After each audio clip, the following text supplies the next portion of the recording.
Hello, everybody. Welcome into the NBA front office show. It's Christmas Eve. You know what that means. Ho, ho, ho! Merry Christmas! Let's go! Yes, let's go. Merry Christmas, everybody. Happy to have you all here. Got lots of stuff to talk about around the NBA. Lots of things to dive into. I'm already seeing a lot of questions and comments coming into the chat. Oh, let's start here for the front office show. I know Lakers Nation is probably aware, but what's this about a ho-ho hospital? What a disaster. I talked about this on Lakers Nation already, but the short version of the story is I got a scan done yesterday. I get a frantic call from my doctor about 45 minutes later saying, "You have appendicitis, go to the emergency room immediately." And I'm like, oh my God, I've never had a doctor tell me go to the emergency room immediately like that. So I do. I spent 8 hours in the ER only for the ER doctor to be like, man, you don't have appendicitis. I'm like, I didn't think so. It's not like I'm doubling over in pain or anything. He's pushing on my stomach and he's like, if I can do this right now without you punching me in the face, you don't have appendicitis. Like, okay, without you punching me in the face. I love it. That's what medicine boils down to. Exactly. So now, and then he looked at my socks. We're sitting on the bed, right? He looks at my socks. He goes, "Oh, I see you shop at Costco." I'm like, I'm a middle-aged white guy. Yes, I shop at Costco. Anyway, so I thought for sure, okay, that I'm having appendix surgery. That's happening. All of that. And fortunately, I'm home. But I still have to keep an eye on things and all that just to totally make sure and all that. But looks like I was able to avoid anything too serious there. Good, man. That's important. It's I'm grateful, thankful that you're here and healthy and here with us for Christmas. We're going to have some fun today, guys. We wanted to get you a show. We do have some stuff to talk about, so we'll get into a couple of things that a few news items, and then we'll get into all your questions. So we see those loading in the chat. Load up more questions. We'll get to as many as we can. We don't know how long we're going to go today, but probably just wanted to check in with everybody pre-Christmas and all that stuff. So want to talk this rumors, reports that they're talking about how do they combat tanking? And part of the way they're talking about is through some draft reform. Yes. So what exactly? I was out of commission for most of the day yesterday. What exactly would that look like in terms of draft report? I saw a bit, and this is from a few days ago, a bit about changing the way that they actually do pick protections. And I was thinking, like, do you just completely do away with pick protections, and then teams don't have an incentive to try to tank for their pick? But or do you make it just lottery protected? But then, no matter where you draw the line, unless you completely do away with protections, if you say it's lottery protected or nothing, say like if that's what you want to go with, then teams will tank to keep the pick in the lottery. Although I guess then the other side of it is, well, if you're close, the benefit of not taking is that you make the playoffs and then you get playoff revenue and everything. I don't know. Like, how do you do that to combat tanking in a way that doesn't have a crazy amount of, unintended consequences? Yeah, and this is where I'm going to caveat all of this by saying my impression is, like, we have to be very careful here, or I guess my opinion is to be very careful here. Some teams are just bad. They're not tanking. That maybe they're designed to be bad, but it's because they're rebuilding. And like, they think of the Thunder for a couple years there. They were designed to be bad. Philly pushed it, quite frankly, a little too far, and that's why everything happened there. But some teams sometimes are just bad, and I don't want to. So one of the ideas that's out there is banning a team from having a top 4 pick, which are the picks that are currently decided by the lottery, in back-to-back years. Saying you can, if you have a pick in the top 4 in year 1, in year 2, you can't draft any higher than pick 5. So your number comes up as, say, the second pick, you automatically get bumped back to the 5th pick. Exactly. Yep. Okay. So I get it. That's a way to keep teams from bottoming out for many years in a row. But I think you have to be very careful. That is a great shirt. I love it. Die Hard Christmas. So you have to be very careful that you don't go too far, though, to punish teams that are just bad. Like it can be tough to do that. I think so. That's one of the things. We'll see how that comes together. With that, one of the other suggestions you mentioned was pick protections, saying you can basically what they're kind of looking for is it's not to avoid the teams with top 4 protections or lottery protections. It's to avoid the teams like Philly, top 6 protections last year. They did everything they could to try to make sure they could get that. So one of the things they're saying is you could do a pick top 4 protected, you could do a pick lottery protected, or you could do a pick after that if you want to do top 20, whatever, because who really cares, right? That's right. all playoff teams. But that's where they're trying to look at maybe we don't do top 6, top 8, top 10, the way it's been done there. So that's where we want to be very careful with that part of it. We'll see. Then one of the other thoughts that was put out there, and this is all not suggestions from people covering the league. These were real things discussed with the Board of Governors. I don't think they met in person. I think it was on a call. And one of the things they discussed was, do you lock records for the lottery as of March 1st? So you basically say any games March 1st and beyond, they don't count. They count towards the standings, but they don't change what your position was, because we know teams will often take that last month and a half of the season. It just bench a whole bunch of guys and turn it into a big mess. So that's what they're trying to combat there. I personally, that one I hate, because I think you're just incentivizing teams to be horrible from the jump. And then turn it on, right? Yeah, I mean, you would get teams that would bench a bunch of guys from December through March, and then as soon as you hit that deadline, suddenly, everybody's healthy, go play, guys. Like that would be. Yep. So I don't like that one either. But let me ask you this, though, Keith. Like, is this a big enough problem that you need to make a league-altering change to fight it? Like, is it really that big of a deal right now? Yeah. And all of this, to be clear, in the moment, this is something that's always discussed within the league. But this right now, in the moment, is being discussed as a result of the gambling stuff that happened, because you had one of the things that came out was Chauncey Billups allegedly, and I'll use the right terms hopefully here, but I'm not trying to put anybody as guilty before they had due process, but allegedly said some version of, hey, to somebody, we're tanking, we're not going to play anybody. There was an Orlando Magic game where an unnamed Magic player told someone, hey, nobody's going to play because we're not trying to win this game coming up. So you've got those kind of things kind of coming together in there. So that's one of the things that if people didn't see, because it all kind of came out over the weekend, they changed the injury reporting.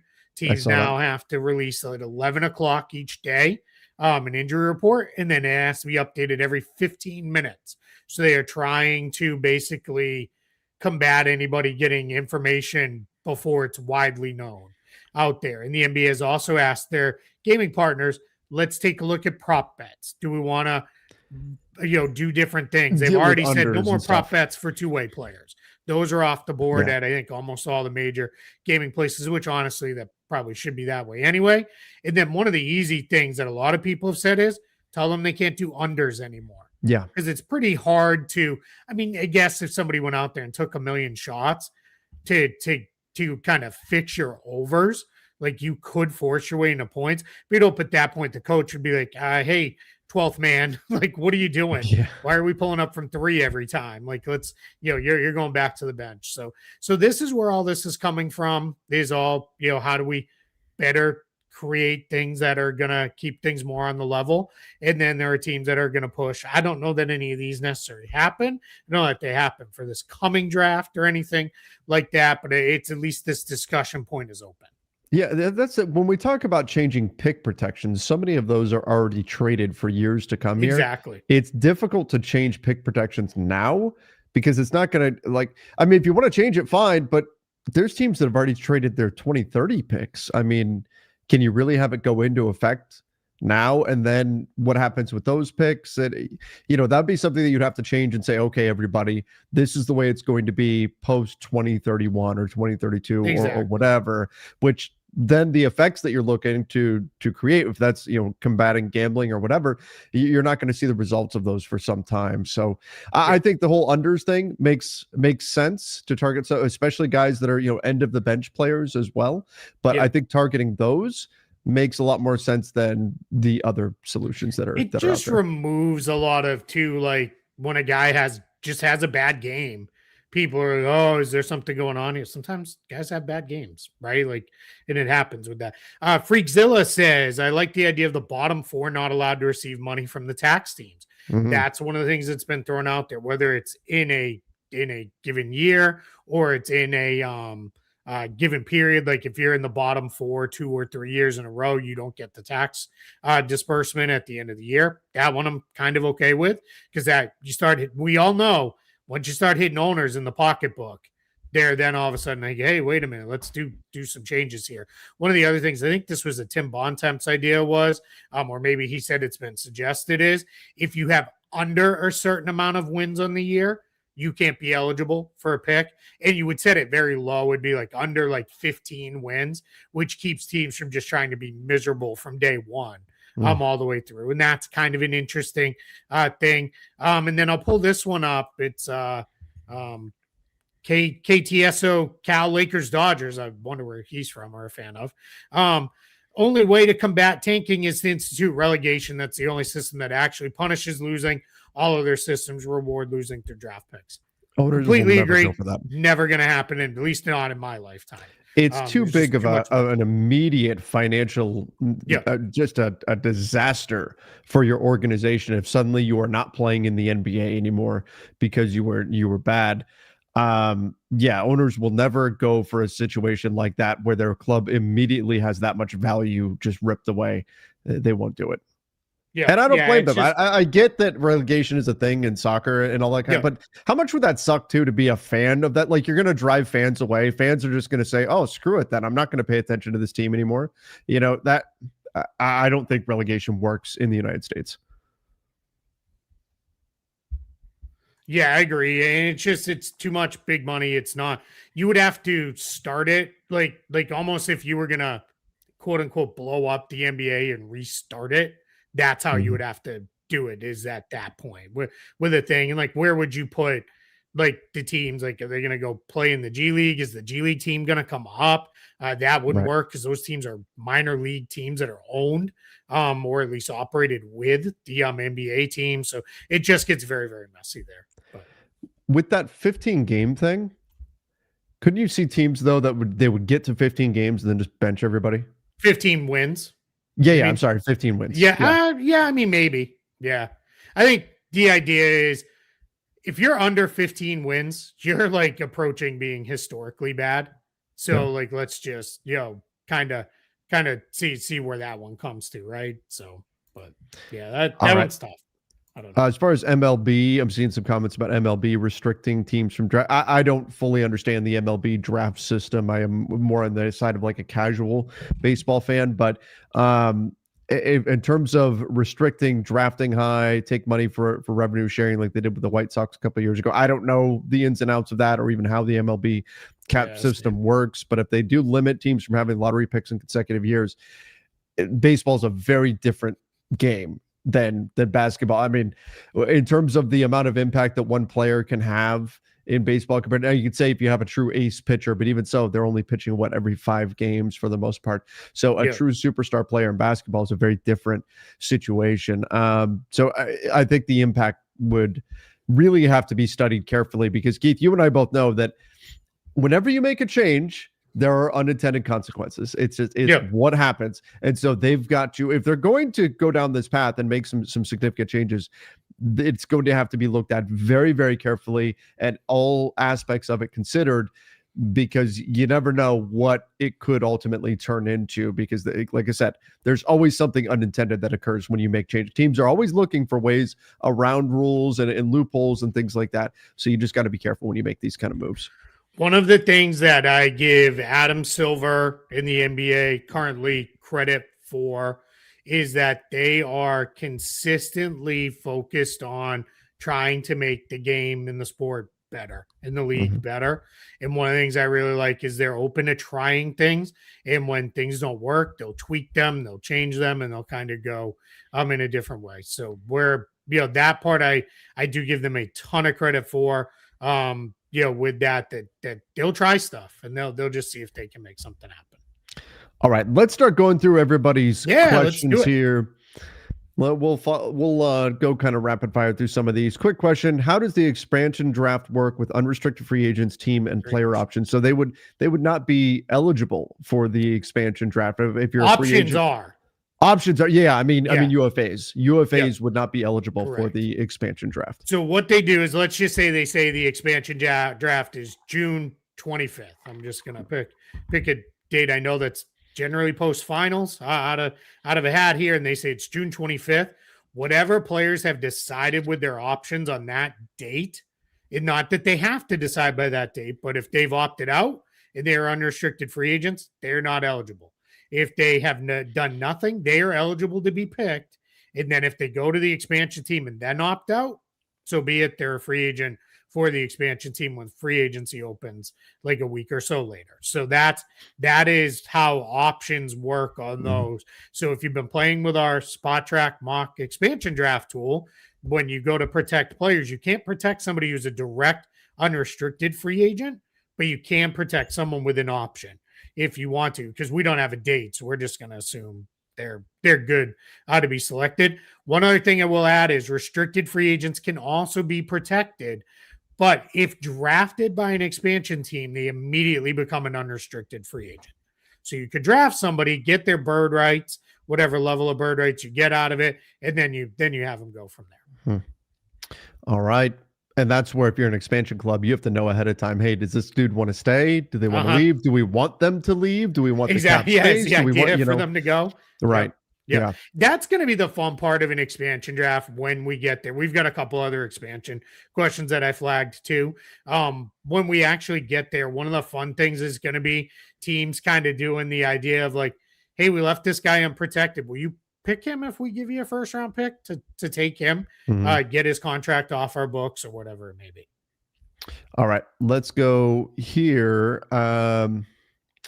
Lakers are the equivalent of the 2024 Kansas City Chiefs and Broncos, winning close games and getting massive beatdowns. Yeah, when the Lakers lose, they lose by double digits. That's been every single game this season. They've gotten just crushed. They let go of the rope in games. They just go, nope, we don't have it tonight. And they really struggle against teams with athleticism on the perimeter because they don't have that. The injuries that they've been dealing with lately, it's been absurd. They've had the second most starting lineups in the NBA at this point, and none of it by choice because they've had so many players out due to injury. So I think that's been a factor. But at the same time, there are some concerns there that they kind of get into these games and they go, oh, that team wants it more. All right, guys, see you later. We'll catch you on the next JJ one. Redick called out yesterday. He did. And rightly so. When I was watching that game last night, I was like, they don't look like they really care at all to be playing here in Phoenix tonight. It looked like they were ready That was my concern, that it was going to be a no-show game because they would be focused on the Christmas Day game with that getting all the publicity, and they're all getting asked questions about Christmas and all that. I'm like, shut up. Stop asking them about Christmas and focus on the game in front of you. They did not look focused at all.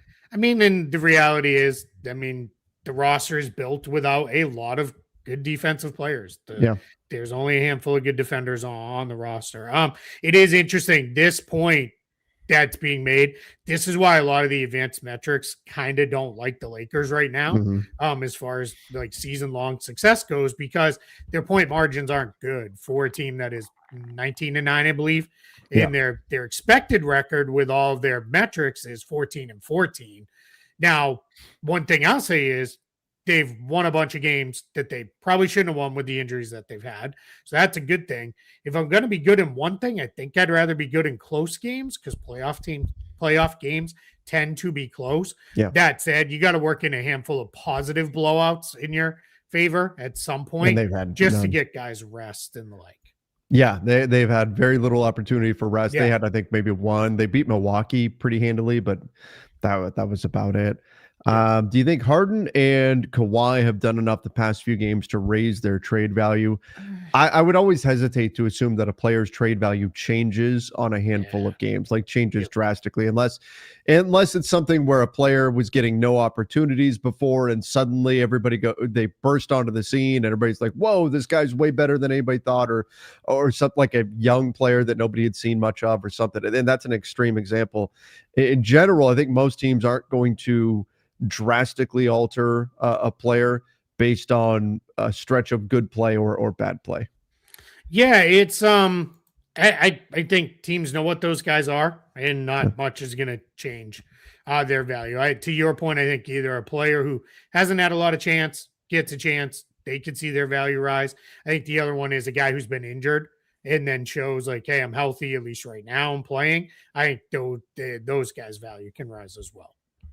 All right, let's go here. Close your eyes, clear your mind. We're going to get hypnotized.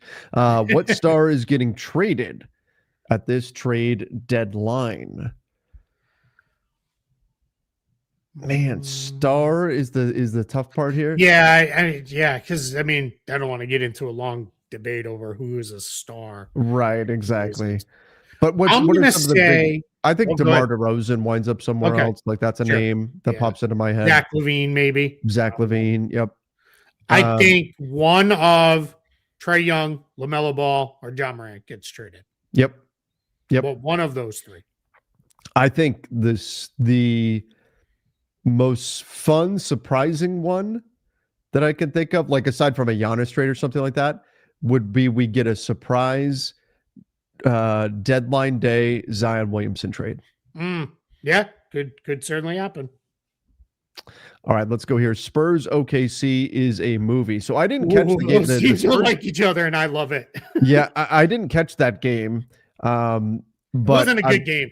The Spurs killed them. Like yeah. they just took them apart. So do we get revenge narrative then on Christmas tomorrow? Because they beat them twice now. Because they beat them in the cup too. Why are they playing back to back like this? I don't know. Did something happen with the schedule? Like, is there some fallout that I'm misremembering from the cup or something? I don't know. No, because we're beyond. We're past that. I think it's just they wanted these two to play on Christmas, and if you have them close, that's about the shortest. Well, not the shortest because that's like Lakers, Clippers, and Nets, Knicks, but pretty short travel. I mean, but I'm saying, like, shouldn't you not have those two teams play like a couple of days before Christmas and then play on Christmas? The good news is both teams are pretty healthy, so yeah, I really don't have a big issue with it, but I love that they clearly don't like each other. Like that they at this point. I mean, Wemby has complete like disdain that's also disregarding Chad Holmgren. He's like, yeah, I don't really care about him. like anytime he's asked about him, and I still don't really understand that. Like where that grew out of. I've asked around and people like they just don't like each other. Like they just for whatever reason, those two don't like each other. So I am all about it. And I think I'm going to use this term very, very loosely because this is a thing that is very easily said, but very hard to execute. The Spurs are showing a little bit of a blueprint on how to beat the Thunder.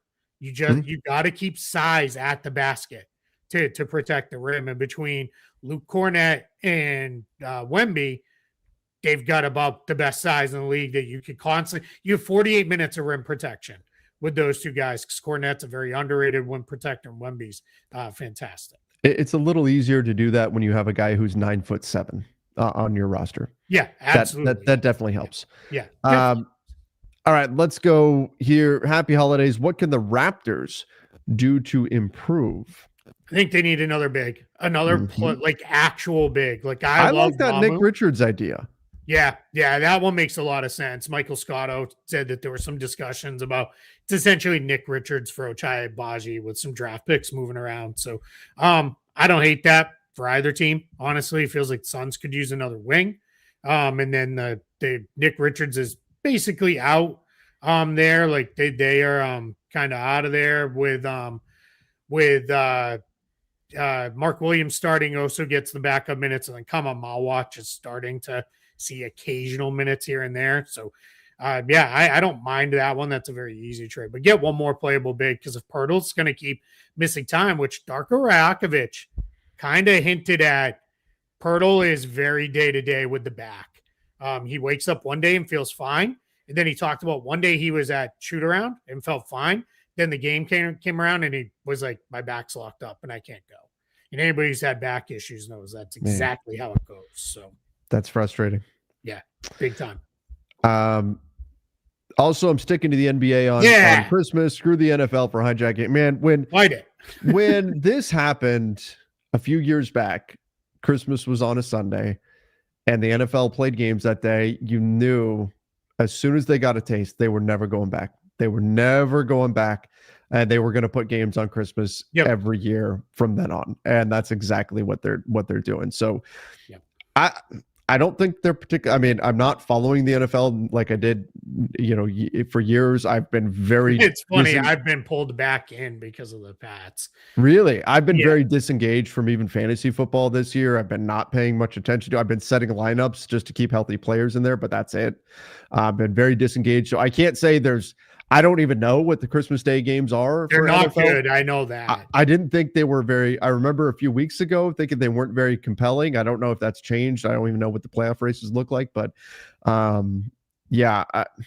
but still, just having football games, it sucks. It sucks. Yeah, Sparman says it's because it's Thursday, maybe in the future. No, they've already said they're going to do Christmas games every year, every day, and I think they're on Netflix. Right? Is the one who has that, which I don't have Netflix, so I won't be watching it anyway, but I wouldn't be anyway. I'm all NBA and, time to put basketball games on Thanksgiving. Yeah. Screw them. Yeah. The problem is they know they're going to lose that, that one. So it's tough. Did you see Draymond Green's comments about it? He said, something akin to, hey, if the NFL is going to play on Christmas, maybe we should just give it up and all be off and be home with our families. So we'll see. A couple people asked, why didn't they do back-to-back? Why are there no games today? Christmas Eve is one of the few days in the calendar that the NBA takes off. Yep. I mean, it is a true off day. Like teams may travel. Sometimes teams will get in a very light practice or treatment, but it is essentially really an off day. All right, let's go here. Who are the true contenders in the Eastern Conference? Knicks. I'm not going to quit the Cavs yet. I'm going to put the Pistons in there. They played too well for too long. And that's probably it. If the Celtics make a move to try to do something and then they go get somebody, maybe they could get in there. So maybe, I don't know. We'll see. Mm-hmm. Yeah. I mean, Knicks, Pistons. Yeah, the Celtics could be there, especially if Tatum comes back and is himself. The Cavs, I still think if they get healthy, they can be dangerous. What you want to see if you're the Cavs, you want to see the inverse of last season. For New York, the Knicks were the first team we mentioned. Yeah. Someone in the chat saying no love for New York. They were the first team. We just mention them. Yeah. All right, let's go here. Bryce said, my perception is NBA Europe has put NBA expansion on the back burner a bit. Is my perception off? Well, first of all, hope you're doing well, Bryce. Yeah. Good to see you. No, I kind of is the way I'll answer that. They're parallel paths. They did announce with FIBA at the end of last week. It's happening. The European League is coming. There wasn't a lot of detail involved in it. Just it's happening. But domestic expansion, it's Adam Silver gave it pretty much a we're gonna go this direction. All right. Is there any chance expansion is 4 teams followed by 2 international teams? I mean, any chance? Sure, but that's a lot of teams to add into the NBA. I think they would just do 2, see where they go, let things settle, and then maybe at some point in the future revisit. I think 4 would be a lot to try to do at one time. Yeah, 4 even in a short period of time. Like when the Magic, Timberwolves, Heat, and Hornets, the original Hornets, joined the league, they did 2 one year and then 2 came in the next year. And that was to try to avoid, let's overly dilute the talent pool. I think how this is going to play out is it's going to be Vegas and Seattle, but they're Mhm. going to listen to other cities to have a couple, one, all right, potential relocation cities if need be, but also now if we want to do this in the future, we want to expand and not wait 20 more years, we want to go 5 or 8 years, we've got cities lined up and ready to go. Exactly. Exactly. All right. Glad to see you well, Trev. Happy holidays to you both. Thanks for what y'all do. Well, thank you. Appreciate that, benefactum. Should Denny Avdia be an all-star? If the team's record was better, probably he may get in there because we've It's the got the new international thing. format. Yeah. Yeah, he may end up getting in there because of that. But it's not, this is not like a what are you talking about? This is insane. He has played really, really well this year. Yeah. No, the thing with all-star voting, and even when we get to like top 75 voting, top 50 voting, all that, no matter what, there's going to be good players who are left out. So the challenge is always not so much does this player deserve to be an all-star, it's who is that player beating for the spot right now. And is Denny Avdia playing at an all-star level? Yes, he's playing at an all-star level. Now, does that mean he's going to make the roster? Maybe. We'll see. It depends on the context of who he's competing with in order to get that spot. So that's always the challenge. And no matter what, as soon as the All-Star teams come out, it's going to be who got snubbed and can you believe this player isn't on when he's playing like, yeah, but there's a lot of players that are playing well. And no matter what, there's going to be deserving players who don't make it. Yep. What's the one thing you look forward to with expansion? Content. Expansion content is always fun. Like the entire process, the mock expansion. Yeah, there's so many different things in the process that we're going to be able to get into. I mean, all the strategy behind, do you try to incentivize one of the expansion teams to take a player off your roster for you, to remove somebody? Do you, and then for the expansion teams, what is your goal? What are you trying to get in the expansion process? That who do you protect, who do you not? Right, there's all kinds of conversations that you can have there. One negative is, there's a lot of excitement, but the expansion teams tend to be really, really bad. It's not like MLS where an expansion team comes in and they've got this big leg up and they wind up being good, like almost from the get-go. The expansion teams tend to be really bad for a few years, and it takes a while for them to really build up. So you add a couple of really bad teams into the league. There's excitement around them initially, but once fans start to realize, oh, this team's not going to be any good, that can wane a little bit. So you got to get through some bad basketball to get to a point where the expansion teams are fun play, at least on the basketball court. Yep. You hit them. We can go to the next one. Cool. Please explain Wemby coming off the bench and why Rui can't.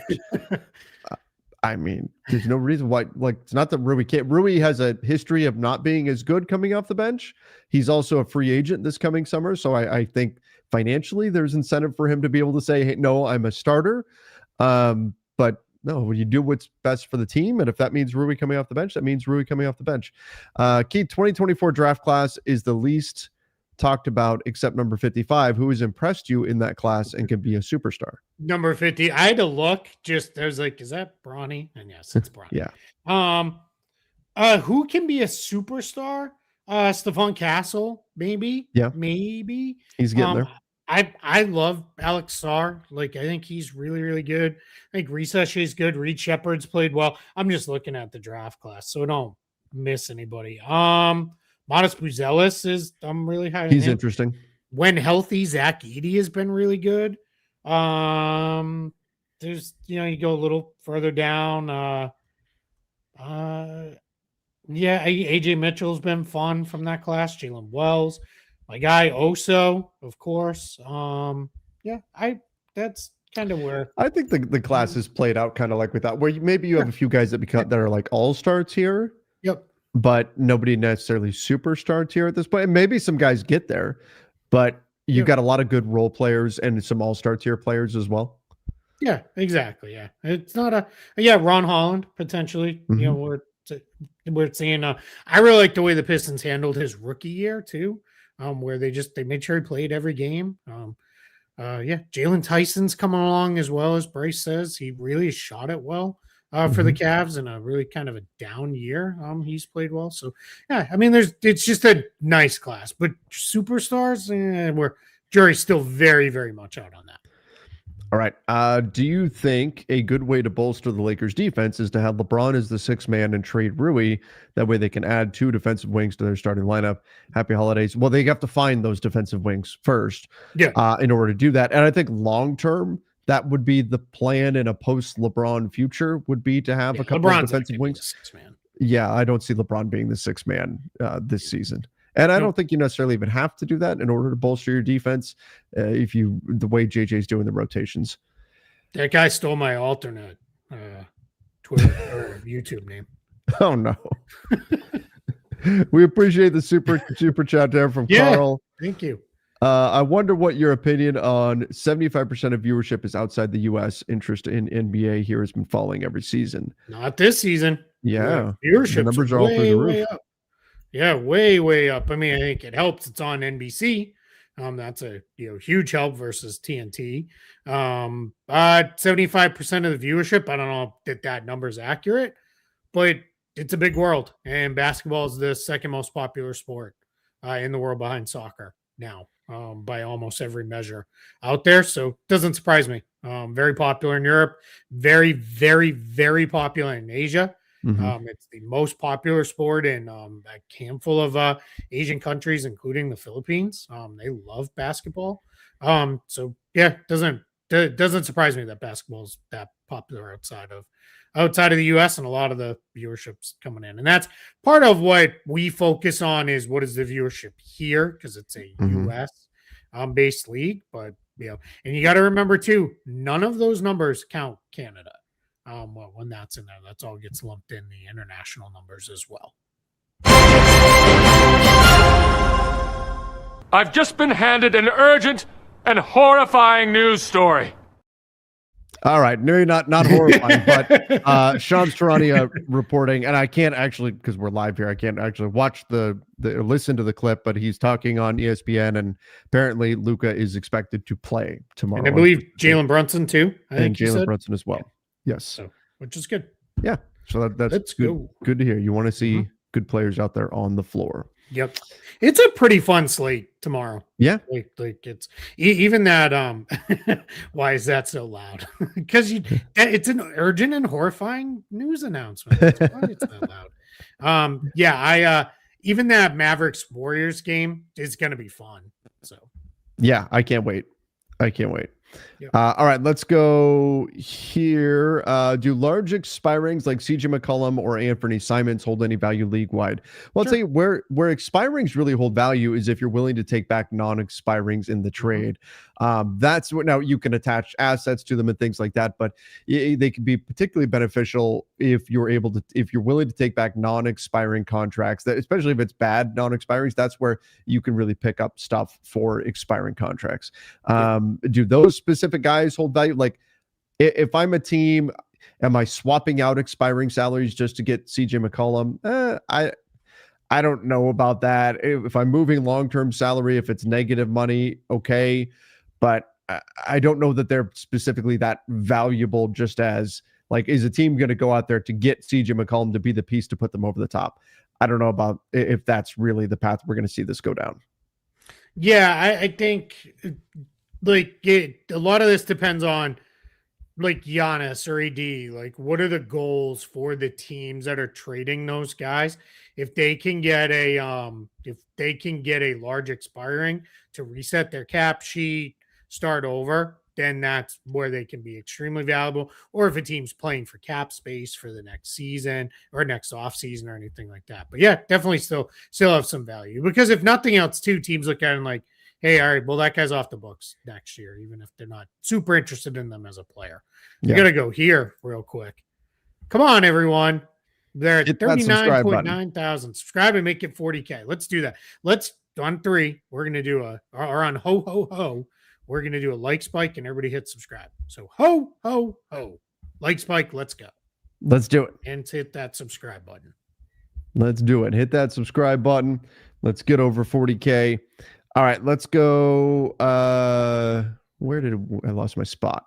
There we go. That was my Great fault. content as always. Should Orlando look to trade? And if so, for who? I mean, you should always be exploring the trade market. You should always be looking at options that are available to you. But Orlando is in an interesting spot because, Keith, this is a pretty expensive team Yeah. as is. So that's going to have to be a factor in their decision making. Yeah, without a doubt. They're already right up against that first apron, already over the tax line. But they've got some tradable salaries. Tyus Jones hasn't really worked out there for them, so they could put him into a trade. That's $7 million. Jett Howard. You've got Jett Howard. Obviously, you've got Goga Bitadze, Jonathan Isaac, if they wanted to move that way, and that's without touching their main core kind of rotation guys or any of their real young guys. So I think I would definitely be exploring because they're not far off. I mean, this team's pretty good, and they're hanging right in there without Franz Wagner, who I'm a big Paolo Banchero fan. I don't think the Magic are really better without Paolo Banchero, but I don't know why I just said it like that with a weird accent. Franz has been he's been their best player this year. So I think we'll get him back in another week or two, hopefully, and then they'll be ready to go.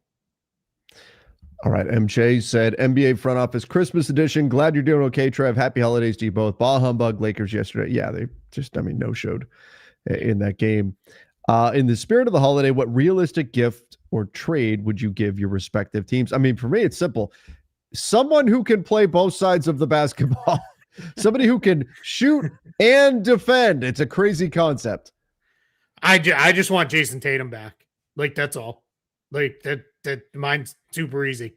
But get Jason Tatum back. I truly believe if Jason Tatum can give them even replacement player plus level of play for whenever he gets back the rest of the season. I'm not expecting him to step in as full-scale Jason Tatum, and they can make a trade that upgrades the roster. It was interesting to hear Brad Stevens talk and said, no, we did what we had to do. We got under the second apron. We're not really worried about getting out of the tax. If it happens, great. If it doesn't, no big deal. They can do something to add a little bit more playable depth, especially in the front court, like real front court size, and get back. I'm like, I don't know. I'm starting to dream because this team is they're just right there, man. Like, they're playing really, really well in there. I think they could get there. So we'll see. Yeah, they're 18-11 right now on the season, which is, pretty impressive considering, where we had them going into the year. Justin said, should my Hornets stand pat at the trade deadline? Melo, Miller, and Khan look decent when healthy. I think they should be opportunistic sellers on the market. Like, if there's a good deal there, I don't think they should worry so much about going for it this year. But if it's not a great deal for them, then be okay with, potentially making it into the play-in, because I think that could be some good experience for them. So I have the Hornets as a team that I would put them more on the sell side of things, but I don't think they necessarily have to make any kind of move here. And if they can get to the play-in, it wouldn't be the worst thing in the world. If they can be opportunistic sellers with Colin Sexton, there were some reports that the Minnesota Timberwolves would have some interest there. Maybe there's something you can do in that regard, pick up some assets, something like that. But I don't think they're in a position where they have to move off of players, where they have to tank, because I think this team is not that far off from being ready to take that next step. And there could be real value from staying the course and then making it into perhaps the play-in. Yeah, I think for the Hornets, you just gotta be open to things. There's some guys that you're not going to move, like the rookies and Brandon Miller. You're going to keep those guys, but just be open to see what kind of comes your way. They're behind the Bucks and the Bulls. They're 4.5 games behind the Bulls right now, so it's a hurdle to get there, but you can do it. So I'm all right with them. At least listen on things, but you're not giving anybody away. You don't have to go crazy with trades. Does OKC make a trade after these two San Antonio losses? If anybody can afford to say we don't need to panic, it's the Thunder. But it's the Thunder. I think they're going to be opportunistic. That's what having 1 million draft picks gives you, is a chance of. I could see them taking some current picks and flipping them for later picks. Sure. Because that's definitely. I think that's going to be for sure thing. They've just got too many. Can the Clippers make a push for the play-in or make a huge trade like Zoo or Harden? I mean, they could go Do either either one. way. I think they would prefer to make a push for the trade for the play-in, Mhm. especially since they don't have their draft pick this year. Yep. Yeah. I think you're going to see them play it out for at least another month. And then at the end of January, they'll, I think, have a very hard look at, all right, did we get close to being a play-in team? Do we think we can get into the playoffs? If not, then I think they're going to be open to other stuff. Who is harder to watch, Cleveland right now or Milwaukee? Probably Milwaukee. Yeah, I mean, when Giannis is hurt, it's rough. Whenever Giannis is out, it's tough in Milwaukee. Yeah, Cleveland's not, but super fun watch either. No, they're not. Which is funny because they were so fun last year, and their offense was really clicking. Yep. Sam Merrill started for them yesterday, and they won in a blowout. And just his gravity helped quite a bit for their guys. Like really opened up the floor. So maybe getting him back's big. Any chance the Nets trade Michael Porter Jr. or Claxton? I mean, sure. Yeah. I mean, they're going to open on anybody but their 5 rookies, which is still funny that they have 5 first-round rookies. But yeah, they're really listening on anybody. We'll see. And very, very active. I'm gonna have a piece that comes out with a little bit of stuff. I was traveling for most of the G League showcase, but I got to see some people that came in early, and then I got to see people who were here for the very end of it when I got home.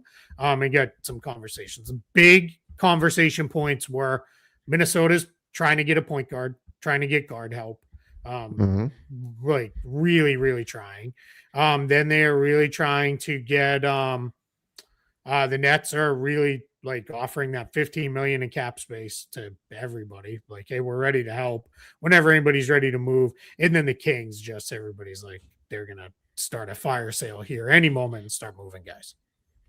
All right. Let's finish up with this.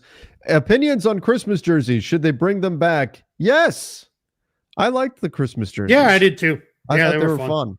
Yeah. You know, as long and it doesn't need to remove one of the alternate jerseys right now, one of the city editions or something like that. You can have just a one-day special Christmas jersey. No, the sales for it probably aren't going to be through the roof or anything, but I liked having actual Christmas jerseys. I thought that was a fun thing. Except what was the year when they did all the one color jerseys? Remember, like the Knicks were just like all orange and stuff. That was kind of a strange Christmas year. I like where the script was like a Christmas script and stuff. I like those Christmas jerseys. Yeah, the ones that almost looked like a Christmas sweater. Yeah. Those ones. I'm going to pull this. Sorry, because this just came up. So James Najee, who was the first pick in the second round in 2023, enrolled at Baylor. I don't know. I guess like he can't be redrafted in the NBA. He's already been drafted once. So, I mean, the Knicks are probably thrilled because they own his draft rights right now. So they're probably psyched that he's there. That came from Jonathan Givony too. So that's not even just a like random thing there. So, yeah, I didn't know that college teams let that happen, but I don't know. I gotta find out a lot more about that. So that's that's interesting. If you send a super chat, we won't ignore it. Just for the guy in the chat who's saying we'll ignore his question. This is what I'm talking about for the Christmas jerseys. Yeah, those were fun. Yeah. I like those. Yep. Yeah, I don't. Yeah, I like them. And then they did they still do that? Remember they did the snowflakes on the back too, like around the logo and stuff. Those were fun. So anything that gives you little adjustment and you instantly. I mean, hopefully you know it's Christmas when you turn on a Christmas game, but yep. So and we are not the kinds that care that much about whether or not our preseason predictions are right. Because we're also not the type to take like victory laps and be like, see, everybody, I said it back in August. I said this is the way it was going to go. I don't care about all that stuff is just it's dumb. Ready for if you watch this show for any length of time, you know that's not really what we do. Yep.